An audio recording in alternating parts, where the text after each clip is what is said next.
હાલો મિત્રો, તો હવે આપણે બપોરે 1 વાગી ગયો એટલે આપણે રોટલા ખાઈ લઈશું. આટલે આપણે કામ કરવા જતા ભઠ્ઠી ભરતા હતા તમે મિત્રો જુઓ.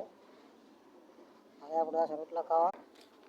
હાલો મિત્રો, તો અત્યારે બપોર થઈ જાય તમને દી નહીં દેખાતો હોય ક્યારે આદર્શ આવ્યો એટલે રોટલા બની જા.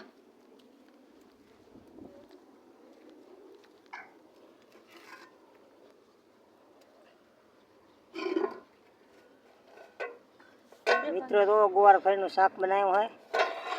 રોટલા ગવાના બાજરીના બેગ મિક્સ કેમ ગવાના રોટલા છે. શાક પડી જાય કેમ ડુંગળી ખાવાનું મજા ના આવતી. શાક મજા ના આવતી સારી બરાબર. હાલો મિત્રો, આપણે પેલું ટાઢું પાણી પેલી બાટલાનું ગ્લાસ છે.